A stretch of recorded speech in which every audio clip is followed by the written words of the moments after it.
കോഴിക്കോട് മണിയൂരിൽ അധ്യാപകന്റെ വീട്ടുമതിൽ സാമൂഹ്യദ്രോഹികൾ തകർത്തു.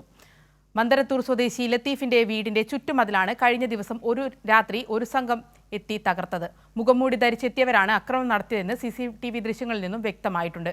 സംഭവത്തിൽ CPIM മന്ദരത്തൂർ ലോക്കൽ കമ്മിറ്റി പ്രതിഷേധം രേഖപ്പെടുത്തി. മന്ദരത്തൂർ സ്വദേശി ലത്തീഫ് മാസ്റ്ററുടെ വീടിന്റെ മതിലാണ് കഴിഞ്ഞ ദിവസം രാത്രി സാമൂഹ്യദ്രോഹികൾ കമ്പിപ്പാര ഉപയോഗിച്ച് പൊളിച്ചത്. മുമ്പും സമാന രീതിയിൽ വീടിന് നേരെ അതിക്രമം ഉണ്ടായിട്ടുണ്ടെന്നാണ് കുടുംബം പറയുന്നത്. രാത്രിയിലെത്തിയ അക്രമി സംഘം മുഖംമൂടി ധരിച്ചാണ് മതിൽ തകർത്തത്. വീട്ടിലെ CCTVയിൽ ദൃശ്യങ്ങൾ പതിഞ്ഞിട്ടുണ്ട്. അതിൽ തുറന്ന് പുറത്തേക്ക് കടക്കുമ്പോൾ കാണുന്നത് കുറേ ആൾക്കാർ ഇങ്ങനെ കൂടി നിന്നിട്ട് ഈ കല്ലിങ്ങനെ താഴേക്ക് ഉരുട്ടിയിടുന്ന ശബ്ദമൊക്കെ കേട്ട്. അപ്പോൾ അത് കണ്ട് ഞങ്ങൾ പുറത്തേക്ക് ഇറങ്ങി ബഹളം വെച്ചു.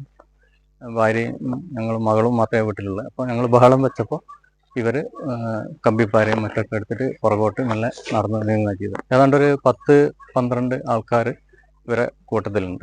ലത്തീഫ് മാസ്റ്ററുടെ വീടിന് നേരെയുണ്ടായ ആക്രമണത്തിൽ CPIM മന്ദരത്തൂർ ലോക്കൽ കമ്മിറ്റി പ്രതിഷേധം രേഖപ്പെടുത്തി.